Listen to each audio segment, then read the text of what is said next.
Welcome to Chapter 14 Overview, the chapter notes on Monopoly and Imperfect Competition. Glad you could join me.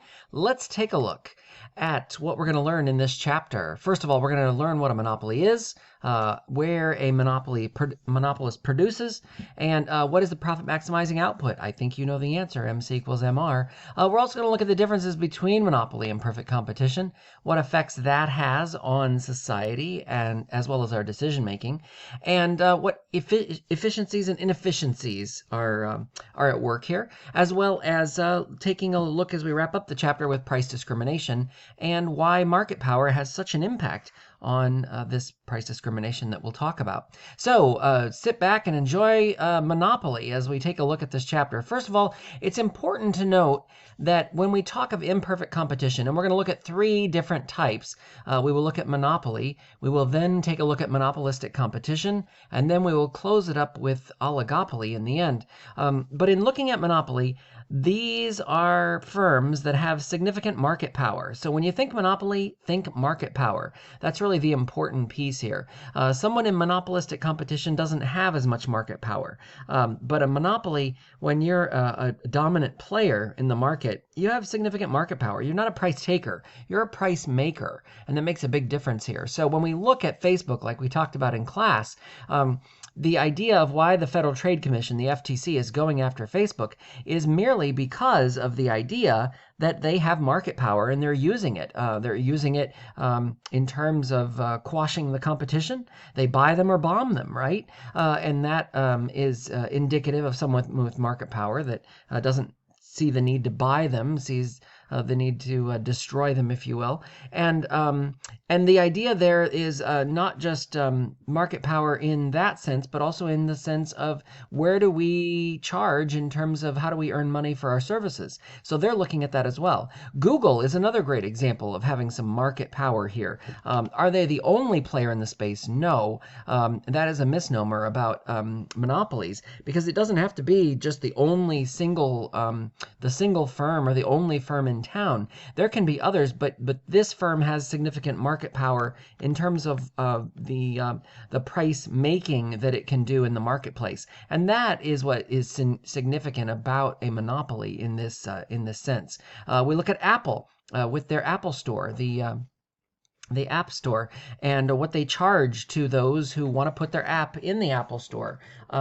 It is significant in terms of there have been lawsuits around that because of firms that are concerned about how they are handling the pricing structure for people who want to put their apps in the App Store, what the percentage is that Apple takes. Many firms saying that that's a sign of market dominance, that they're asking for too much, and that could be seen as a monopoly power in this space. Are they the only supplier of phones? Of course not. But are they a dominant player in that market? Absolutely. And we definitely see that playing out in the apps space as well. And then Amazon, we get to the behemoth of retail, right? I mean, who can work a supply chain in terms of getting your product to you same day in many markets, like Amazon can? That is significant here in that they have market power. They are a price maker, not a price taker. And they're doing that not just on the consumer side, but also on the producer side in terms of who they work with and who they buy from and how they buy from. Very much the old Walmart effect in terms of what we see. And Walmart we could include in these categories as well. They have significant market power in terms of what they do here. So we're going to look at monopoly here in these market structures. We've already looked at perfectly competitive markets. Next we'll be looking at monopolistic competition. Then we'll close with oligopoly. And the idea here is to take a look at what monopolies do, how they function, how they profit, and how they have significant market power in this particular space. So let's look at some characteristics first. First of all, the electric company or De Beers, the jewelry, the diamonds. The idea here is that there is a large firm, and the firm essentially becomes the marketplace. There may be other competitors in the space, but it's one large firm that really dominates in this market. They have a unique product in this space in that there aren't any close substitutes. You look at the market power of Amazon in that it can sell lots of things, but it sells them all under one roof. So whether it's cleaning supplies or buying the garden hose, or whether it is buying the bedspread, I can get all of that under one shop and have it delivered today, depending on the market that I live in. That's a unique product that's bundled to the point that there are no close substitutes. That is significant here. Facebook, who is really competing in that space? Of course, there's a TikTok. Of course, there is a Snapchat. There are other options that are out there, but they have a unique product, and they're selling that product accordingly. And the substitutes that are there aren't the same in terms of the marketplace. There are also pretty high barriers to entry here. When we look at a Google with the search engine being what it is, or Amazon in terms of their supply chain, when you order something, getting it from where you've ordered it online to the manufacturing facility, on the truck, and to your house, all in a matter of hours. This is significant in that it's a barrier that little companies just can't compete with. The little mom and pop stores can't compete on that level in terms of in terms of all the depth and breadth that Amazon has to offer there. So it's a pretty high barrier in terms of what the firms can do in this industry, and they obviously can't compete in that sense. So this gives them market power. This gives them the idea that they are price makers, not price takers. And so they don't have to adjust the price. They can adjust the quantity. And I'll show you graphically how that happens. But they can adjust the quantity and thus raise the price or cut the price in a way that exercises market power and shows the competition that they are the price makers in that particular industry. So there is some advertising going on, much of it in the social media space that we see in a lot of the market players today. There is still some traditional advertising that is happening. But very little. I mean, in comparison to a Coke or a Pepsi or other perfectly competitive products, the oligopolistic products, we don't see as much in that space. Monopolistically competitive environment, we see a lot of advertising. They're differentiated products. And many of them in close quarters.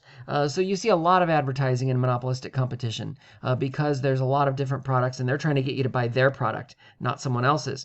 So we see a lot of advertising there. You don't see as much in monopolies, and especially in natural monopolies, it's virtually non-existent.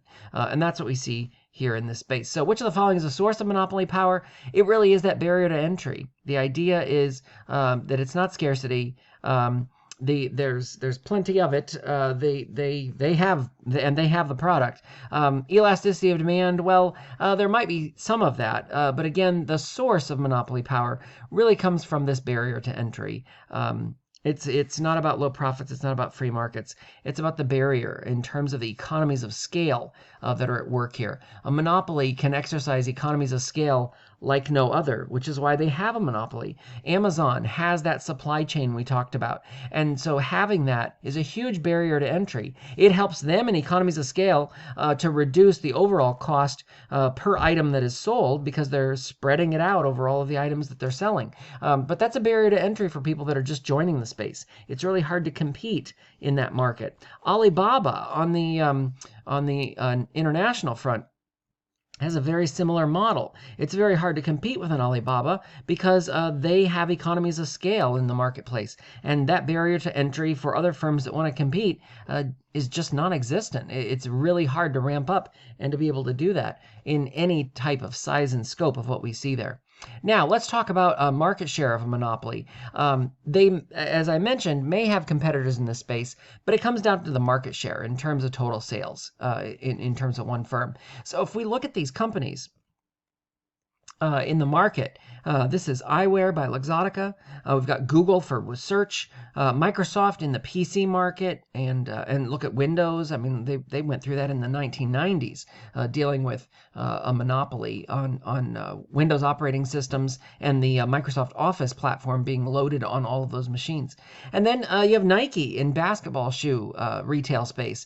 All of these have significant market share in terms of what we see here. The market share really tells us that they are the dominant engine in their space in terms of the price makers that they are. I mean, you look at the basketball shoe market, 90% is Nike market share, 75% Microsoft in the PC space, 67% in Google in the web search, and in the eyewear market, 80% is Luxottica. I mean, how do you compete with that on the size and scope of what they can offer? And the answer is you can't. And many firms see that high barrier to entry as being a real impediment to keep them from being able to offer any goods and services there. So what do you already know about monopolies? First, let's take a look and answer these questions. Number one, all monopolies make a profit.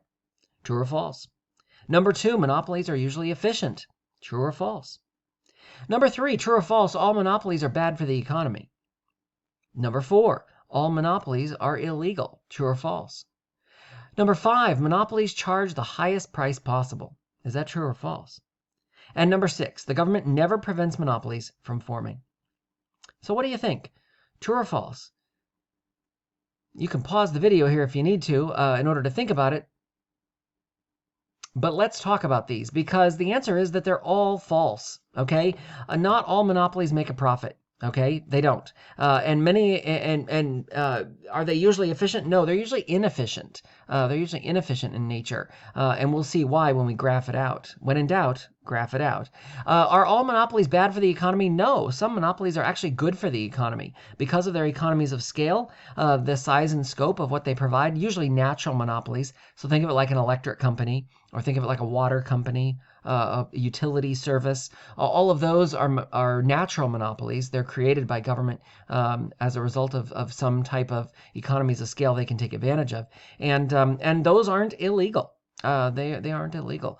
So that's number four. Number five, do they charge the highest price possible? Well, no, not always. Again, they're price makers. So if in the market or in the industry they need to cut costs, they'll produce more. And that will drive down the price because they're producing more. And we'll talk about that in terms of price effect and quantity effect at work. And then the government does prevent monopolies from forming in some cases. The government does step in to keep those monopolies from forming. And we've seen that. AT&T in the late 70s, early 80s was a good example of this in terms of trying to prevent a monopoly from forming or breaking it up when they do. And then deregulating. And now we're back to the behemoths of Ma Bell all over again. The AT&Ts with the Verizons, essentially the dominant players in that space. So the answer to all of these is false in terms of what we may think about monopolies that we don't necessarily know. And that's what we're taking a look at here. So can it be good for the economy? Well, yes, in some cases they can.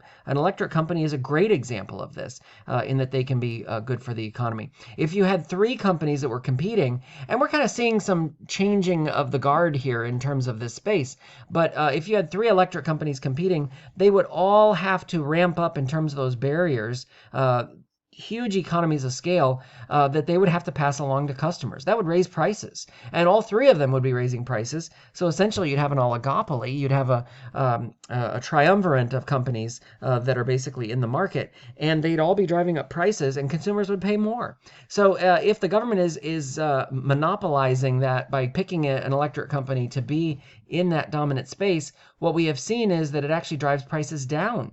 Because of economies of scale, because of government regulation, they can actually make it cheaper, faster, more efficient, and better for the consumer, and do it in a larger size and scope that is more economical for the company too. So they make money, consumers pay less, and they're able to provide that service to more customers.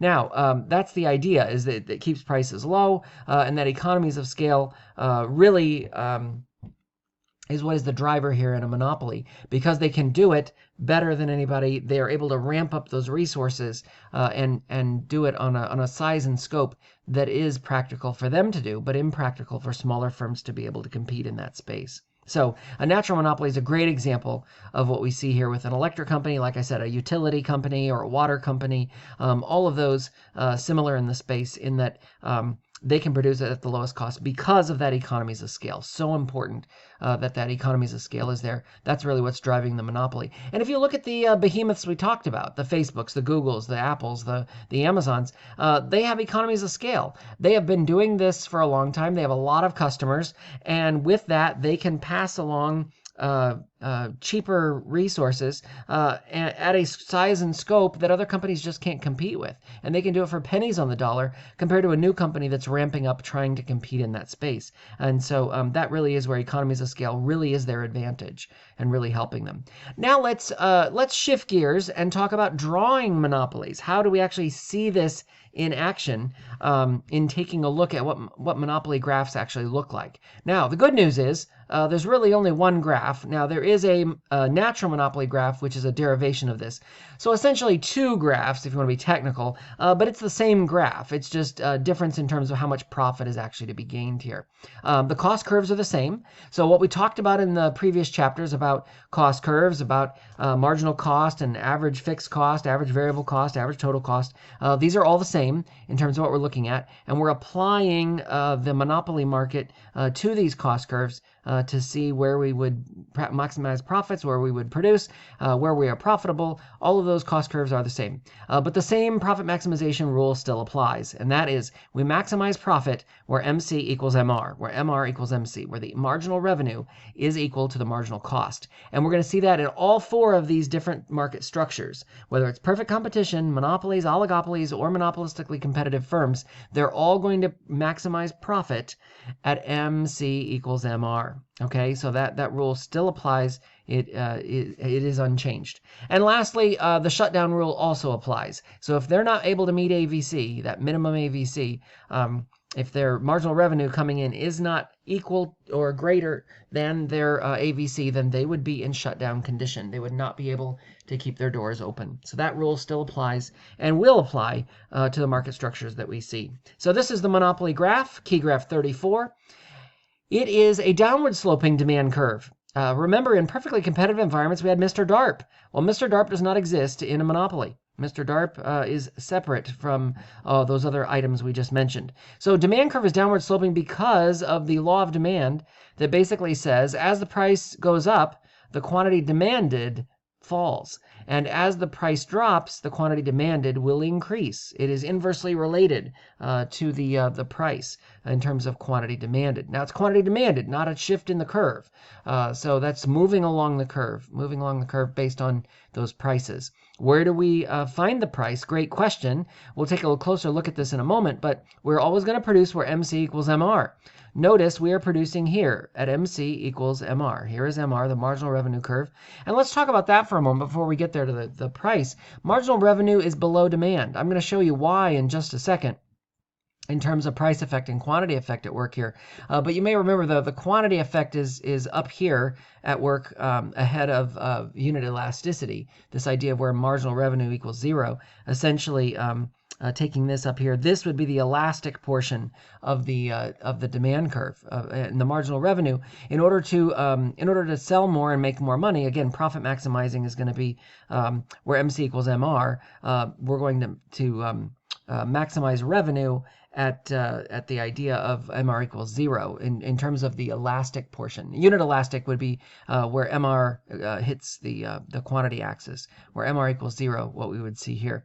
And that is the idea of where we are in the elastic portion of the curve. So everything beneath where that MR hits the demand, where that the quantity of MR equals zero hits the demand curve, that's the point of unit elasticity. Everything beneath that will be inelastic, the inelastic portion of the demand curve. And that's where the price effect is actually stronger. The idea of we're making it up in volume by selling more quantity, the Walmart effect, if you will. Price effect being stronger here, we're selling more in quantity. You see that product for a really cheap price and you say, oh, I have to have it. I can't afford to pass that up. I'm going to buy that product. And that's the inelastic range of the price effect at work on this curve. So in order to sell more of those goods, we're going to have to lower the price on those goods. And that means we're going to be taking a hit on marginal revenue. The marginal revenue or price per good, revenue for each additional good we're adding, is going to be dropping. And it's going to drop faster than the demand curve. So that's why marginal revenue is falling beneath the demand curve. But I'll go into more detail on that here in just a second. So back to how do we get the price? We are determining the quantity based on MC, there's the marginal cost curve, equals MR. There's the marginal revenue curve we were just talking about. So this is the point at which our quantity is determined at MC equals MR. and the quantity is Q1. But the price is not here at MC equals MR, okay? The price is the quantity all the way up to the demand curve. So you take this quantity where MC equals MR and take it up to the demand curve, that establishes our P1. That establishes our price at that particular point. So that's the one thing students always forget when they're figuring out the price of the good in a monopoly, is that they always want to go to MC equals MR and they think that that's the price right there, and it's not. You have to go up to the demand curve. The demand sets the price, and that price then, based on that quantity, based on the quantity that they've adjusted, that is going to set their price. Now, a monopoly is a price maker. So they can decide at any time, hey, I mean, it's not for their profit maximization that they would do this, but usually to either run other businesses out of business, or in terms of the market space. But they can choose to produce less, and that's going to drive the price up, because if the quantity is over here left of Q1, it's going to be a higher price, and they don't have to change the price. All they have to do is change the quantity they're supplying, and that will change the price at that particular quantity. Likewise, they can produce more than Q1. They can produce over here and produce more of it to the right of Q1, and that is going to set a lower price. And just by sheer quantity that's produced, they're changing the prices without touching the prices. By changing the quantities, they are changing the prices, and thus the quantity demanded for those goods. So taking this up to the demand curve is going to give us P1, the price. And then if we go in this quantity to see where ATC, the average total cost, intersects this quantity, that's going to be our bottom line between costs and profits. So everything beneath this line is going to be cost. All of these are the average total cost we see, and then everything above that to the price is going to be profits. So you can see a monopoly has a significant green box here, and the reason is because they have significant profits, because they have significant market power. That really is the driver of what they have to show here, and that is the monopoly firm graph that we see in Q graph 34. Okay, so let's look at maximizing profit. This idea of a monopoly, maximizing profit at MC equals MR. So if we were to look at this example, where should we produce?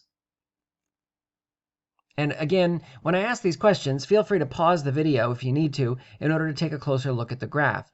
In this case, where should we produce? We should produce at MC equals MR. So in this case, we're going to produce 6 of these goods that we see here, because MC equals MR, and if you take it down to the quantity in terms of what we see here, we're also going to see that 6 is the quantity that should be produced. Now, the price at which we should produce this is also, again, taking that quantity line up to, hey, there's the ATC, so that's going to help us differentiate between costs, everything below it, and profits, everything above it, in terms of that intersection here. Taking it up to the demand curve, though, we're going to see that it is, and the numbers are a little off here, but it should be about $8 in terms of what we are seeing here for the price of this good. Now, total revenue is going to be price times quantity, 8 times 6, which should be $48. Now, total costs, mind you, that's going to be our total revenue. So total cost, then we're going to take where this intersects with quantity. And again, that looks like it's supposed to be 7, but it isn't quite 7. Apologies for the misalignment of the numbers there. But the idea is it's $1 profit between them. The rest is all cost. So 7 times 6, 42. The total revenue was 48, and so we know that it is $6 profit in this case. We are making money, and they are making a profit as a result of what we see here. So the profit is $6, the cost $42, total revenue $48 in terms of what we see. So again, the monopolist is going to charge, produce where MC equals MR. They're going to charge what the consumer is willing to pay at that MC equals MR, take that up to the demand curve. That's going to set the price. It is not at MC equals MR where you set the price. It is at the demand curve. Always the demand curve that's going to set that price. And Mr. DARP is the same. It just happens that usually MR and D are the same. In the monopoly, they're not. So that's where demand is going to set that price, not MC equals MR. So one thing to keep in mind, and as I've alluded to that point already, is this is a one that students struggle with. MC equals MR is that profit maximizing point, but that's not where the price is identified. The price goes up to the demand and that is because consumers are willing to pay more. These firms are price makers, not price takers. So you always want to go to the profit maximizing output quantity at where MC equals MR, and then drive it that same quantity up to the demand curve. That is going to give you the price at which you should set for this monopoly. So what if the costs are higher in this particular case? And in this case, we see that the average total cost is above the price at demand. So in this case, our total revenue is now $80, 8 times 10, but our total costs are actually higher than that. Our total costs are looks like it's supposed to be like $10 or so. Not quite. But the idea is your total costs are exceeding your total revenue. And so your total costs essentially are 9.5 times 10, $95, something along those lines. But you're only bringing in $80 in revenue. So in this case, would we shut down? Well, no, because our AVC, our price is above AVC, luckily, where it intersects the quantity here. And so we would stay open. We would not be in shutdown condition, but we are losing money. So we would have to reorganize or negotiate some things in order to try and bring those costs down and try and or take a look at revenue. Now, this isn't typical for monopolies. Monopolies don't usually lose money. Usually they're making money, and that's the driver there. So what we see here, as I mentioned, total cost, okay, yeah, the scale was a little off. Total cost of $100, total revenue of 90 in that case, so a loss of 10. So sorry about that. But the idea is the same. In this case, you'd look at the quantity to determine what is the price, what is the total cost, and what is the average variable cost to see if you're in shutdown, which we are not in this particular case. Now, pause the video here, and here's another one to take a look at, another practice exercise. Pause the video, and then I'll go over the answers. Hope you had a chance to take a look at that. And here, again, we're producing at MC equals MR. This should be at a quantity of 5 in terms of what we see here. And if you see that the quantity is 5, you're going to take this line up to the demand curve. 5 times $10 is the price. Again, your tendency is to go over to MC equals MR to the price, and you shouldn't do that. That's a no-no. You want to take it up to the demand curve, and that gives you a price of 10 for that quantity, because it's not about what the market will bear. It's about you're a price maker now. You can set the price, and you set it at demand. So $10 is what the consumers pay. 10 times 5 is 50. Total costs in this case are lower. It intersects the quantity that we're talking about here at 5. So total cost would be $50 in terms of what we see there. And, so 25, 5 times 5 of $25. The total revenue is $50. Total cost is 25. And the idea here is you'd have a profit of $25 or $5 per unit in terms of what you saw here as well. One more to look at, and again, this is the idea of taking a look at the total revenue, total cost. In this case, the ATC and the marginal cost are the same. So pause the video if you need to here in order to figure out where should we be producing, what output, what is the price, what is the total revenue, total cost, and the profit or loss, and loss or profit per unit. Okay, hope you had a chance to take a look at that. So we are producing at MC equals MR, which in this case is at 6 and 6. So what this does is it tells us where we are producing in terms of output, but we need to take this up to the demand curve to see that it is $9 where it hits demand, which should give us at 9 times 6 a total revenue of $54 in terms of what we see here.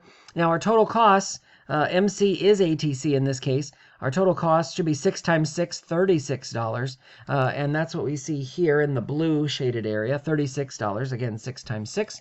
And that means our profit or loss is an $18 profit. Now, divided by 6, that's going to be a $3 profit in terms of what we see per unit. But the idea is hopefully you're able to calculate those. If you need more practice on those, there are some in the take-home quiz at the activities that are in the modules section of My MCPS Classroom will help you with that. And also MindTap has some of those on the Monopoly chapter as well. So hopefully you'll find those helpful. Okay, so remember, a monopolist is going to maximize profit at MC equals MR, but they have two opposing effects in revenue in terms of increasing production. So an increase in production by a monopolist has two opposing effects on their revenue. It's called the quantity effect and the price effect. So let's talk about the quantity effect first. So if we sell one more unit, one more quantity of that particular resource. We're going to increase total revenue by the price at which we're selling that unit. That's the quantity effect at work. One more unit sold is total revenue increasing by that total amount of that individual unit. Okay, that's the quantity effect. We've increased the quantity, and it's the quantity that's at work. So the quantity effect is stronger in that elastic portion of the monopoly curve.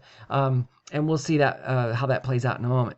Now, the second one is the price effect. We also call this the Walmart effect. The idea here is in order to sell the last unit that you have, you got to cut the market price on all of the other units sold, because in this space, you can't price discriminate. So you have to sell all of the units for a lower price. And so you're taking a hit on all of the other units you're selling by losing money on the other units, and then decreasing total revenue overall because you're selling more. You're making it up in volume, okay? And this is what Walmart does. They lower the price. Always low prices, always. But we know economies of scale, they can only go so low, right?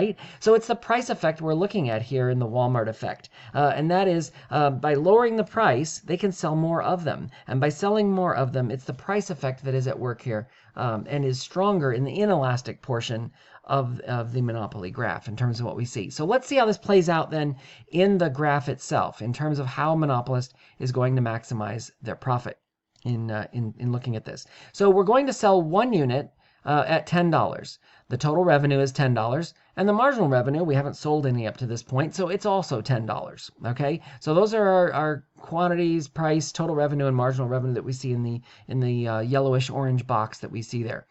We know our demand is downward sloping, but our marginal revenue is going to fall faster, and it's because of what we see here in terms of maximizing profit that this will happen, okay? So by selling one at $10 and then trying to sell the second one, remember we're trying to sell it at $9, what we have here is the price effect and quantity effect at work. They're both moving at the same time. So we've got the quantity effect because we've sold another unit at $9. But the price effect is we had to lower the price of the first unit in order to sell both units. Remember, we can't price discriminate in this model. So price effect is -1 because we've lost $1 on that first unit. And the quantity effect is 9 because we've sold an additional quantity, an additional unit of that product. So the change in revenue at this point, because we have 9 and -1, the marginal revenue in this case is going to be 8 because of the quantity effect minus the price effect in terms of what we see here. So, or essentially adding them together, 9 minus 1 is going to give us 8. So the marginal revenue in that case is going to be 8. Total revenue is still rising, but marginal revenue is falling, as we see here. Now, we go to our third unit, and we see this drawing. This is going to be our marginal revenue curve that we're going to see here. So let's go to the third unit. We're selling it now at $8. Well, that means we have to sell the previous two units at $1 less each. So that's $2 off of the price effect, a -2. And the quantity effect, we sold another one at $8. So the idea here is a change in revenue of -2 plus 8, quantity effect and price effect added together.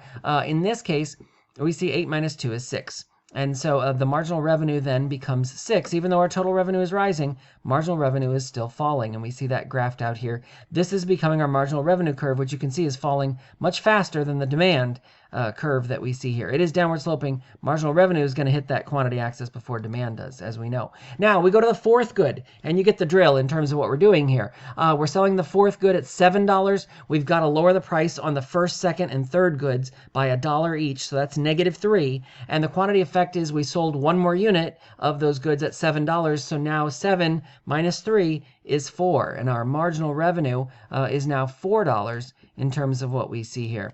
In terms of what's at play. So total revenue, $28, but our marginal revenue is falling fast. Our marginal revenue is now $4, and we're going to go to the fifth unit in terms of what we sell here. Again, $6, price effect, we're lowering $1 on each of the 4 previous units. The quantity effect, we sold this one at 6. 6 minus 4 is 2. That becomes our marginal revenue that we see here. Total revenue is 30, but the idea of the marginal revenue is now 2. And we're going to get to the 0 here shortly with the 6 when we look at the 6th unit. And the idea here is at the 6th unit, we've sold it for $5. We've now lowered the price on all previous 5 units by $1, so -5, and the quantity effect is 5. So we have reached a point of unit elasticity. The price effect and the quantity effect have essentially canceled each other out. MR is 0 in terms of what we see here. So remember, this is the point of unit elastic. The idea that where MR equals 0, we have gotten to the point of unit elasticity, meaning that the price effect and the quantity effect cancel each other out. A change in price is offset by a change in quantity such that the total revenue is the same. So you can see in quantity of 5 and a quantity of 6, there is no change in total revenue because the marginal revenue is 0. So at this point, we are at that point of unit elasticity in terms of any changes in price effect are offset by changes in quantity effect. Now, what happens if we keep going? Well, we obviously wouldn't do that, right? Because we're maximizing profit at MR equals 0 in this case. But the idea here is if you would keep going, again, price effect, you're lowering the price on the good, you're selling it the 7th unit for $4. Price effect, now you're lowering the goods $1, which is -6, plus the additional unit being sold 4. Now you have a -2. So you can see in this case you've gone too far, and your total revenue is now falling. So you have peaked in terms of that unit elasticity, and you are now negative. You have gone too far in terms of this price effect, quantity effect at work here in terms of what we see. And that leads us to this key graph. The idea here, where that MR equals 0, just as we looked at here, where MR equals 0 at 5, we see the MR equals 0, and that is our point of unit elasticity. Everything above this is elastic. That means that it is the quantity effect that is stronger here, okay? At lower levels of output, it's the quantity effect that's going to be greater because we're going to lower the price on those goods, and we're going to make it up by selling one additional unit. And we're going to see this in the elastic portion, meaning these are like luxury goods and things that are sold that are much greater in price, but selling one more of those units is going to be helpful because in lowering the price, you're going to make up for that by selling an additional unit. In the inelastic portion of this range, we see it's the price effect that's stronger because at higher levels of output, and again, this is the Walmart effect of the price effect at work, because price effect is stronger here when you have higher levels of output, you're lowering the prices, people essentially are slaves to the price. They look at it and go, I just can't pass up that deal. That is just such a great price. I'm never going to see that price that way again. I'm going to buy the product. I'm going to buy 2, maybe 3. And that's the inelastic portion of this demand curve that we see here. In terms of what's at work. Now, Mr. Clifford has a great video and some chart practice on what we've covered here and some of the practice exercises that I think you'll find helpful. He has a couple of them in the PC, the perfectly competitive markets as well, that I think that will be helpful to you. Definitely check out the chapter notes that has all the links to all of the videos that we're talking about here in the chapter notes, which are on my MCPS Classroom in the module section for this chapter, for chapter 14. Okay, so are monopolies efficient? That's the question we're going to take a look at here. Are monopolies efficient? And we start by looking at the fact that they are not, okay? And there is a reason, okay? When we looked at perfectly competitive firms, we know they are efficient, productive efficiency and allocatively efficient because of with productive efficiency, price is equal to minimum ATC, right? Mr. DARP is meeting ATC at its minimum, which is where MC intersects ATC, and we are productively efficient in that category. We are also allocatively efficient when that happens because price is equal to marginal cost, where we are allocatively efficient. We have produced all our resources without any shortages or surpluses. We have allocated all of our resources efficiently in that market. Monopolies are not efficient. So they are inefficient as a result of this because they are not at these places where we see price at minimum ATC or price at marginal cost. Not all the time. And so that's where they are price makers. They can charge the higher price and you have to pay it. What choice do you have? There's nobody else in the industry that can compete with that on the size and scope similar to the market power that they have. They also don't produce enough. They could produce more. If they were in perfect competition, they probably would. The market would produce more if there were more of them. And we've seen this space change in electricity, particularly. Governments deregulate the market and saying, hey, we can get more electricity if we have more companies producing it. Well, you got to be careful there. You got economies of scale But many governments have taken to that and said, hey, let's at least try it. Let's give it a shot and see how that works out for us. Again, it's still heavily regulated. I would say it's more oligopoly than perfectly competitive. But the idea is monopolies don't produce enough in this space. So they're not allocatively efficient because the price is not equal to the marginal cost in those examples. And they do produce at higher costs in terms of what would be efficient in a perfectly competitive market. They're producing at higher costs here. So that would not be productively efficient because, again, they're not at minimum ATC, as I mentioned in that example. So when we look at a perfectly competitive firm versus a monopoly, notice the demand curve is downward sloping. The supply curve or the marginal cost curve is upward sloping in this case when we're looking at this. And the idea here is your consumer surplus would be above the price where MC equals demand in this case. And the idea is that producer surplus would be beneath it, right? That's how we see in a typical perfectly competitive market where we've got upward sloping supply curve, downward sloping demand curve, the price at perfect competition. Consumer surplus is above that price, producer surplus below that price. You're maximizing consumer and producer surplus in this particular case. Now, the idea of a monopoly, though, is that you're not producing at Mr. DARP meets or MC equals MR, which is essentially Mr. DARP. Because marginal revenue is below demand, you're producing at MC equals MR, which is less than where you would be producing in a perfectly competitive market. And you're charging a higher price in that regard. So you're producing less, you're charging more, and as a result of this, you're inefficient. You're creating a deadweight loss in terms of what you have here. So consumer surplus is going to be smaller, and your producer surplus is going to be greater. But it's still, total surplus is still going to be smaller because you have this inefficiency, the grayed out triangle pointing to the area of original equilibrium. That you would see here in the monopoly space. So the deadweight loss is created because total surplus is falling. Producer surplus, they made more, consumer surplus less, but total surplus overall is falling, and therefore there is a deadweight loss in terms of what we see in this particular market.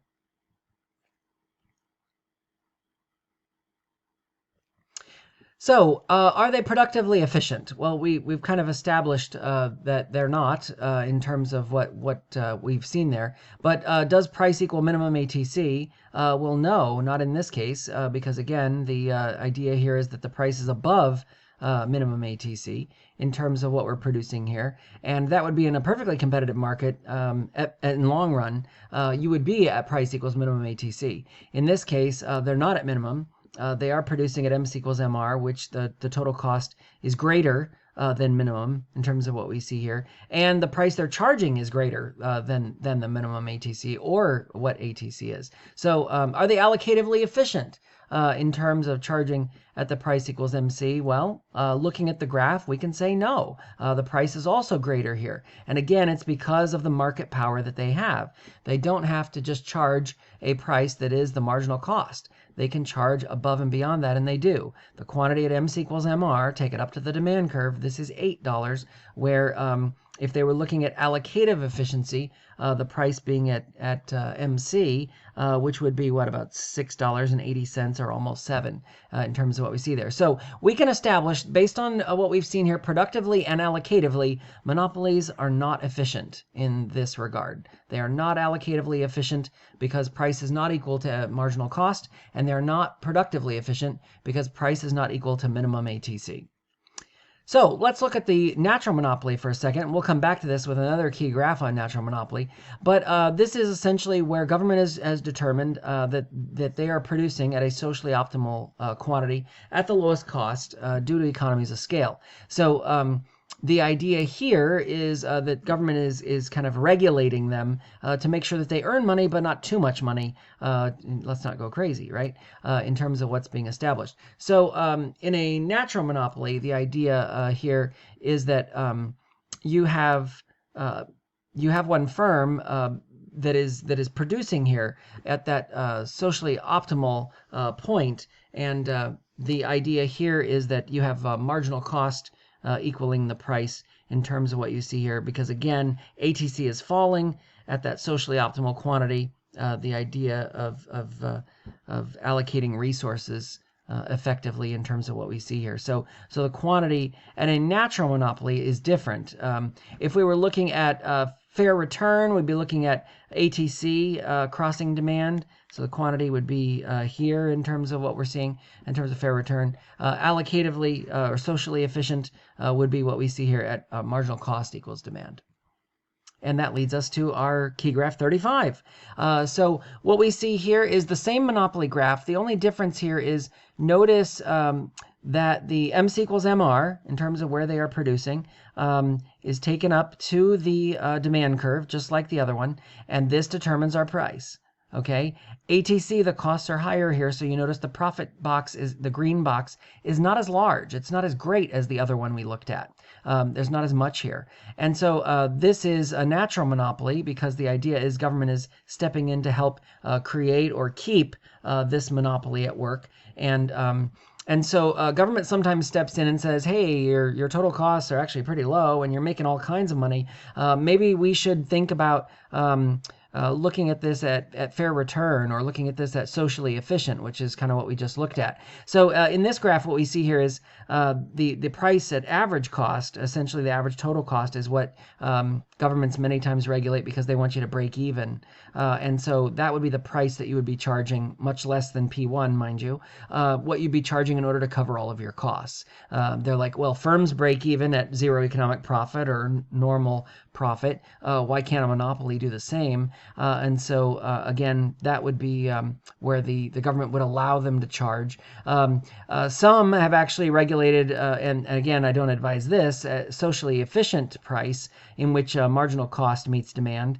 And this would be, again, beneath their ATC, as you can see. They're not meeting their ATC. Depending on where AVC is involved, they may not even be able to meet their variable costs. They'll ultimately go out of business. And that you don't want. You don't want an electricity company going out of business. People lose power. They can't turn on the lights. Or water or utilities or other types of things. So while it's socially efficient in that you are meeting your marginal cost, your cost for that latest good produced, it is not able, in many cases, to keep the doors open. So what we see is what we call the fair return, which is this average cost, the quantity produced at which your average total cost is being met, break-even status. And again, a natural monopoly, though, is typically producing, unless government is regulating it more stringently, like the fair return or socially efficient, they're going to produce at MC equals MR. They're going to charge at what that quantity goes up to the demand curve in terms of averaging that price. And that's what we see in this model. And again, Mr. Clifford in ACDC Econ has a great video on this. There are resources for all of the different videos that are out there, from Jason Welker to Stephen Reff, to Khan Academy, to ACDC Econ, that I think you'll find helpful. Also, some other resources in the chapter notes I encourage you to check out. Electricity's Unnatural Monopoly. This is an article for you to take a look at that talks about some of those natural monopolies I was just talking about, and why governments step in, and what effect this has on public policy, as well as possibly looking at how utilities are being shaped in the 21st century by government and government regulation. In addition, there's also a clip from 60 Minutes on how did Google get so big that I think you'll find helpful as well. And do check that out. Again, the link is in the chapter notes. Google is a monopoly and it's crushing the internet versus Don't Break Up Google. Two articles that if we had time in class, we'd be having a debate on. Unfortunately, we don't. But these are two really great articles looking at this idea of monopoly and why the monopoly is bad for the economy and Google should be stopped, versus why Google and what it's doing in economies of scale is actually good for the economy and good for the consumer. So do check those out, and I think you'll find those helpful. Okay, now let's talk about price discrimination. The idea here in monopoly is that we are looking at price discrimination, and what does that mean? How does that look, and how does that play out? That's what we're going to take a look at in this section. So let's talk about price discrimination for a second. What is it? First of all, it's the practice of selling the same product to different buyers at different prices, okay? And you're like, whoa, Mr. Rudman, hold on. Price effect, quantity effect, I thought we said we weren't doing that, okay? Well, this isn't to say that realistically that this could play out in every situation. But the idea is, what if you could? what if you could price discriminate and you could sell the same product to different buyers at different prices? And probably the easiest example of this is airlines. Business travelers that don't have a Saturday stayover and don't order 2 weeks in advance and don't use 16 other methods of trying to buy through Expedia or other websites, they probably pay more. And they get a non-refundable ticket in case they have to cancel their flight because the meeting gets canceled or something like that. So they end up paying more, and they're willing to pay more. Meanwhile, a college kid who's wanting to go home for the holidays and is looking at an airline ticket is going to be much more willing to find a deal, buy it in advance, have a Saturday stayover, and so the price at which that college kid is paying is going to be much, much less. That's a great example of price discrimination in terms of what we're thinking about and what we're seeing. Now internet and e-commerce is really changing the game in terms of price discrimination, and we'll talk about that a little bit later. But that's the idea of what we're seeing here, is that the idea that you could sell the same product to different buyers at different prices. So airline tickets, as I mentioned, if you're going on vacation versus business. Movie theaters, you're selling a child's ticket versus an adult ticket. Many times those are price discriminatory in that a child gets in for cheaper than an adult. Buffets are like that, right? If you go to a buffet style restaurant, an adult pays more than a child because it's going to cost them more than it costs a child. The child isn't going to eat as much in terms of what we see there. And coupons are a great example of this. Spenders versus savers, you're going to see this all the time in terms of how this plays out. The ideas are the same here. There are ways that they can be able to price discriminate based on the examples that we see here. So they're going to try and charge according to willingness to pay. And the idea here is in order to increase profits. Okay. Now, inelastic demand is going to allow them to do that. Think of a business traveler who needs to be there for that Friday morning meeting. He's going to pay whatever the market will bear in terms of that Thursday night flight or that Friday morning flight because he has to be there. Versus a college student that's like, no way, I'm out. No thanks. That kind of situation, which is very different. And the idea is much more elastic in nature. So there are some factors here in terms of those conditions for price discrimination to take effect. You've got to have some market power. Some monopoly power here, and airlines do, and I guess movie theaters to the same extent would as well, in terms of what they're doing. You have to be able to segregate the market. You have to differentiate between, adult movie tickets versus children's movie tickets, or adult seats versus children's seats, that kind of thing. And consumers also can't resell the product. The idea here is they shouldn't be able to resell the product, because if they can, then that's going to change the game in terms of elasticity. But the idea then is, if we look at this model in terms of price discrimination, again, we're going to see what we talked about before, but the idea here that if we're going to lower the price, it's going to change our marginal revenue faster than our demand curve is downward sloping. So what we see here is if we charge $10 to the first and then $9 to the second, we're going to have to lower that price on the first item. Again, the whole idea here is quantity effect is greater than price effect in terms of making up the difference. But we would see the quantity effect the marginal revenue is 9 as a result of this. Now, if we're able to charge different prices, that changes the game in terms of that price effect, quantity effect. So if we're able to charge $10 and $9 and $8 in terms of whatever the market will bear, then we can do that and do it accordingly. eBay is a great example of this.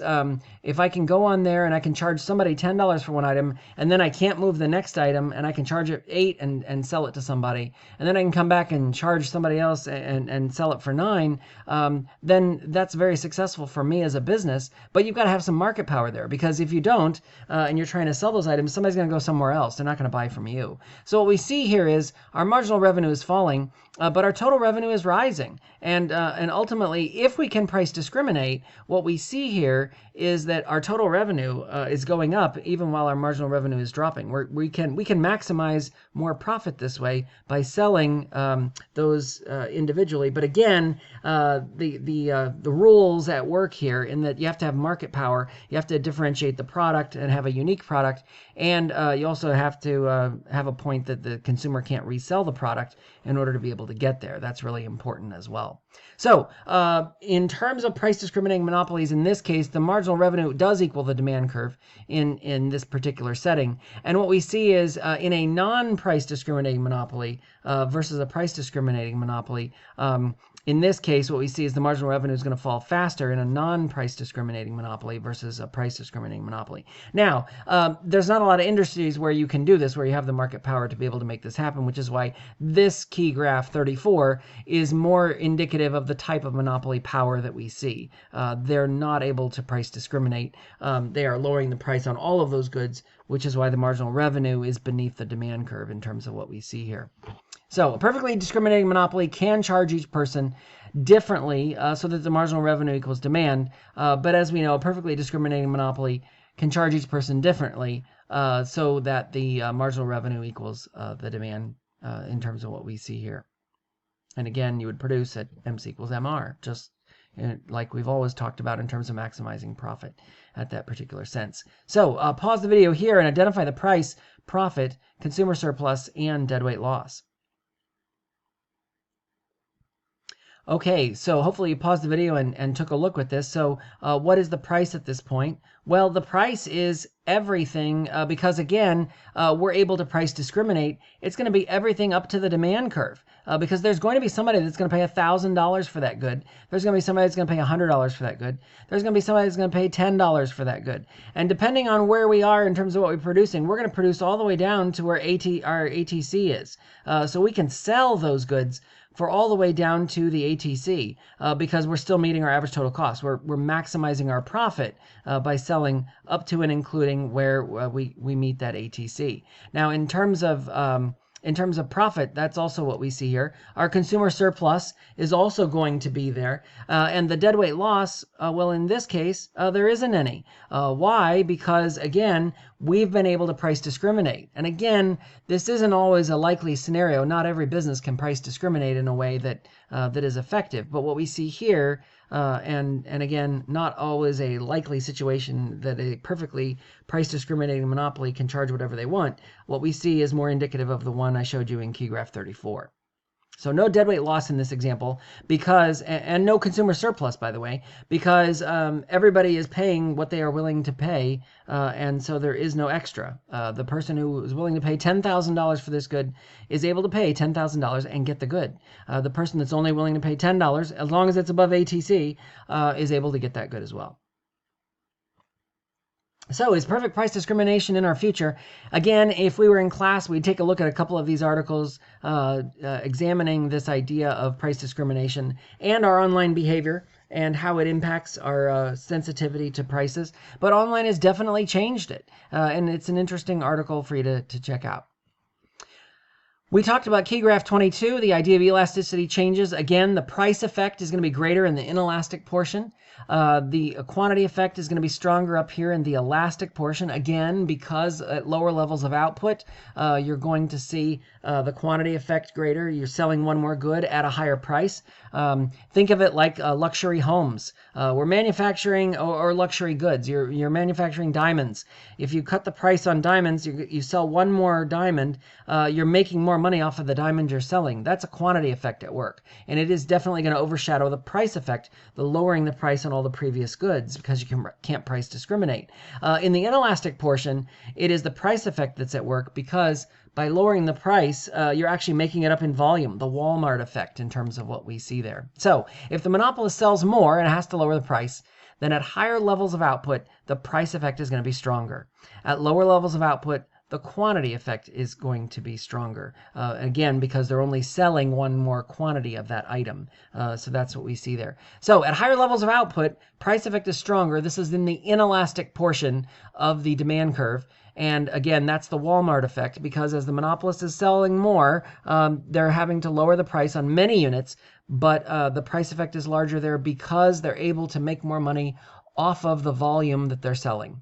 At lower levels of output, in the elastic portion of the demand curve, it's the quantity effect that's stronger. Again, think diamonds, think very expensive sports cars. If they can cut the price just a little and sell one more car, they can make it up. They can make more money that way and maximize their profit because, again, the quantity effect is stronger in that particular situation. So that's what we call the Walmart effect, is that price effect at work in the inelastic portion of the demand curve at the lower level there. Okay, hope you found this helpful. Some key terms to take a look at and for you to check out.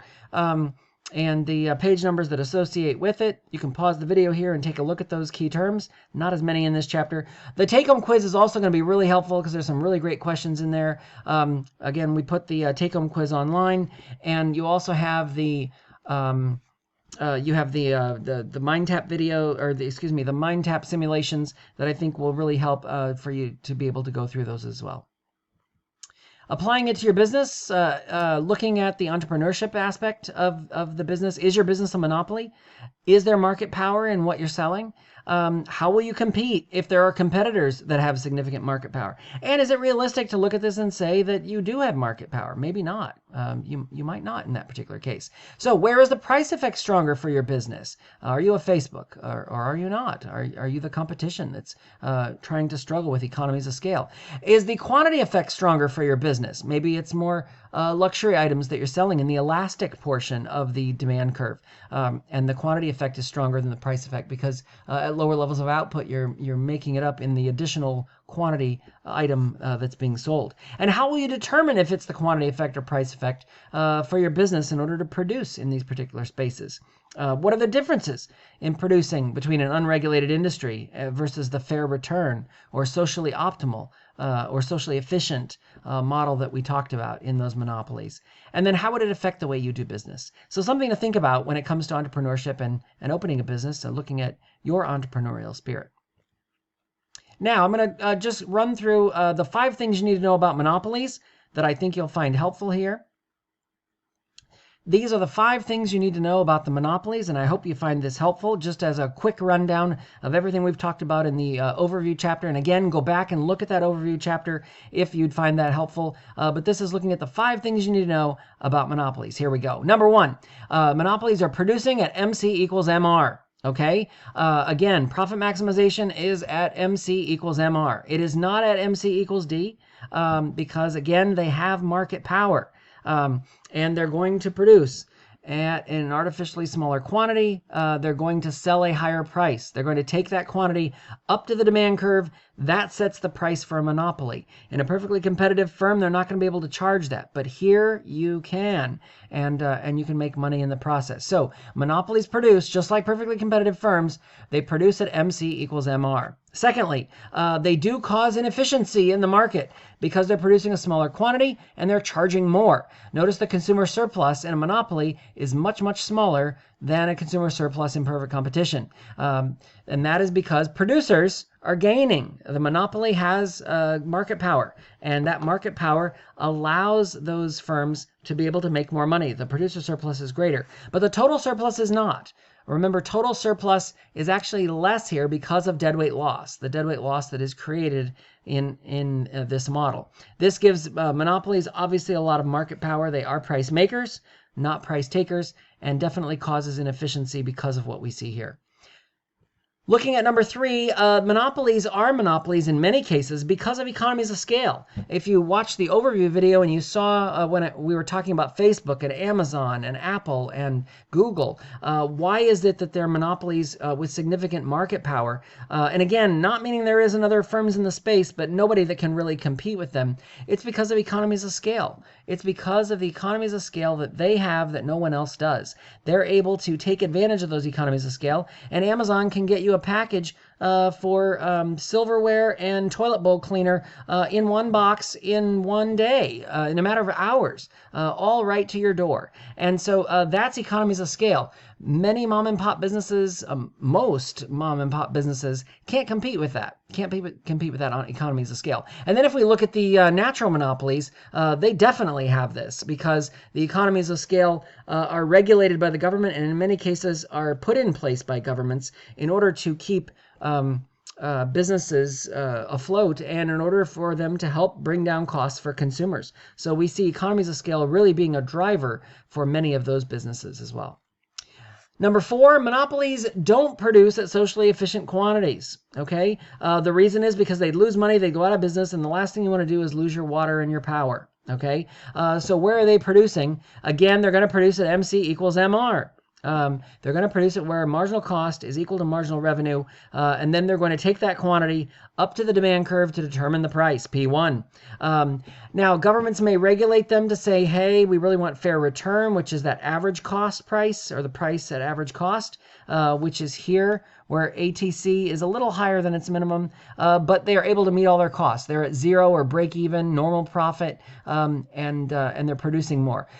Many governments that regulate natural monopolies will have them do that, will really be focused on their costs because they don't want them to be making money off of senior citizens that are on fixed incomes, that kind of thing. But many of them are not going to produce a socially efficient quantities because, again, they're going to lose money. They're not meeting their average total costs in that model, and they would eventually go out of business if they were to keep that up. So just like monopolies, natural monopolies as well, they're going to produce at MC equals MR. They're going to take the quantity and drive that up to the demand curve. That's going to determine the price at P1.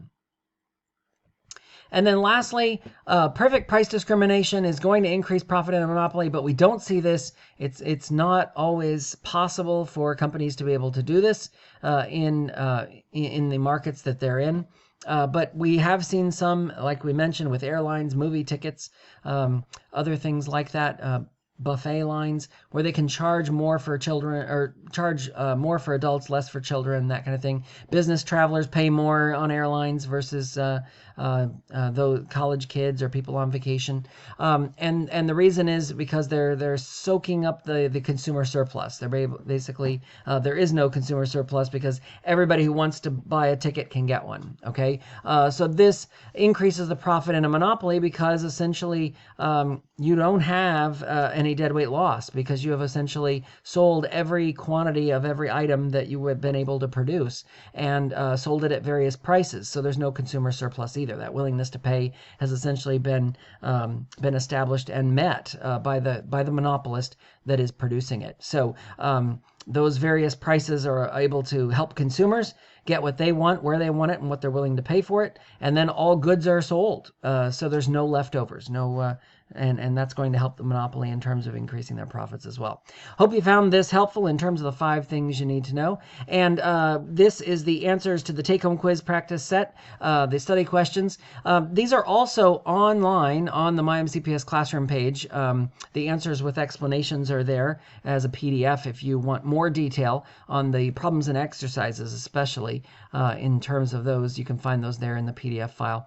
And here are the answers to the multiple choice. These are also in my MCPS classroom on the take-home quiz that you took for class. The idea here is that once you take that quiz, this will be it'll be helpful to show you the answers, and then you can see what you got wrong and why. Looking at the key graphs once again, here is the monopoly firm graph.